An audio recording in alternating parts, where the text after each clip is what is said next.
ఇక ఒక వార్త ఉంది వెలుగులో 40,000 కోట్లు ఇవ్వండి కేంద్రానికి రాష్ట్ర సర్కారు విజ్ఞప్తి. కేంద్ర బడ్జెట్లో కేటాయింపులు చేయాలని ప్రపోజల్స్. ఏపీతో సమానంగా తెలంగాణను చూడాలి. Metro, Musi, future city, RRR ప్రాజెక్టులకు నిధులు ఇవ్వండి. స్పోర్ట్స్, స్కిల్ వర్సిటీలకు సహకారం అందించాలి. కేంద్ర పథకాల కింద ఇచ్చే నిధులు పెంచాలి. IIM, కేంద్ర విశ్వవిద్యాలయాలు, నవోదయాలు ఏర్పాటు చేయాలి.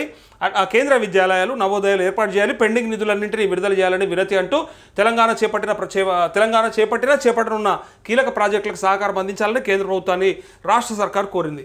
ఆనాడు చెప్పిండు కదా బడే బాయ్ చోటే బాయ్ అని. మరి తెచ్చుకోర్రి బడే బాయ్ అని నరేంద్ర మోడీని చెప్పినావు కదా. మాకేం బేసిజం లేదు. పార్టీ ఎవరున్నా సరే, అధికారంలో ఏ పార్టీ ఉన్నా సరే, ప్రభుత్వానికి మధ్యలో ఉండాల్సినటువంటి సత్సంబంధాలను నెలకొల్పుతా అని చెప్పిండు. 40,000 కోట్లు ఇవ్వండి అది మాకు పత్రికలకి ఇట్లా బయట చెప్పడం కాదు. మీరు వాళ్ళకి విజ్ఞప్తి చేసినట్టు బరాబర్ తెప్పించుకోండి. మీరు ఎట్లాగూ రేవంత్ రెడ్డిని కాపాడుతుందే బీజేపీ అని చెప్తా ఉన్నారు. బయట పబ్లిక్లో ఉంది అది. రోజు బీఆర్ఎస్ వాళ్ళు ఆరోపిస్తుందే అది. రేవంత్ రెడ్డిని కాపాడుతుందే బీజేపీ, లేకపోతే ఎప్పుడో పోతుండే. ఆయన RSS బ్యాక్గ్రౌండ్, ఆయనకు అట్లాంటి సంబంధాలు ఇంకా ఉన్నాయి అని చెప్తున్నప్పుడు సో మీరు రాష్ట్రానికి ఏం తీసుకురావాలనో అవి తీసుకురండి. ఇక్కడ పెట్టేటి ఎగబెట్టుడు కాదు. వచ్చేటి అయితే పట్టుకొచ్చే ప్రయత్నం చేయండి. వచ్చేటి దేవడం చేతనైతే లేదు, ఇచ్చేటి ఇవ్వడం చేతనైతే లేదు. రెండిట్లో ఫెయిల్ అయ్యారు. అటు కేంద్రం మెడలు వంచైనా సరే అని అనేటోళ్ళు అది తీసుకురానికి చేత కాదు.